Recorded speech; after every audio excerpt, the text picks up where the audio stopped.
Bismillahirrahmanirrahiim. Waxaan wanaagsan akhyaarta hawada daawanaysa ku soo dhawaada wararkii caalamka kuwoodii ugu dambeeyay oo hadahan oo kale ka daawataan page-kan waa 17 bisha Afraad 2026 muuqaalkan soo socda hadduu eebaydmo intuu soconayo waxaad ku maqli doontaan macluumaad ku saabsan maxaa ka cusub xaaladda hogaamiyaha sare ee Iran Mujtaba Khamenei intaan ku soo gudbin qodobkaas faahfaahsan fadal maqaalka laga saar oo share garay aynu ku bilownay saaxiibayaasha maqaalka hordhiciisa aad ku maqlayseen hogaamiyaha sare ee Iran Mujtaba Khamenei ayaa la sheegay in uu weli ka soo qabanayo dhaawac culus oo ka soo gaaray weerarkii cirka ahaa ee lagu dilay aabihiis bilowgii dagaalka imika soconay Jamhuuriyadda Islaamiga Iran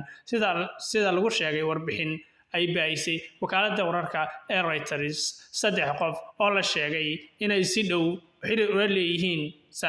saaxiibkiis gaarka ah ee Reuters u xaqiijiyay in Khamenei uu dhaawac halis ah ka soo gaaray wejiga iyo lugaha kadib markii la weeraray xarunta hogaamiyaha sare ee bartilmaameedka Tehran ilaa ayaa sidoo kale tilmaamay in wejigiisa uu si weyn isku bedelay isla markaana uu dhaawac weyn ka soo gaaray kadib ama labada lugood mid uun si kastaba ha ahaatee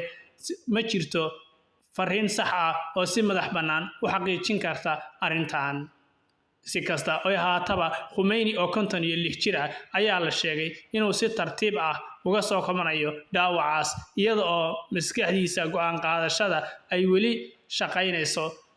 sida la sheegay wararka intaas waxay ku darayaan inuu weli ka qayb qaato shirarka muhiimka ah isagoo adeegsanaya hab cod ah isla markaana uu ku lug leeyahay go'aamada ka gaarista arrimaha waaweyn ee sida dagaalka iyo wadahadallada Mareykanka iyo Jamhuuriyadda Islaamiga Iran arrintan ayaa imaanaysa xilli Tehran ay ku sugan tahay marxalad xasaasi ah isaga oo soconayaan wadahadallo nabadeed oo la xiriira Mareykanka kuwaas oo dhawaan ka furmay magaalada Islamabad ee dalkaasi Pakistan waxyaalaha ka soo cusboonaa daawadayaal maqaalada kale ayaynu isku eegi doonaa fadlan muuqaalkan qabo oo share garay oo ku xidho baa nabaday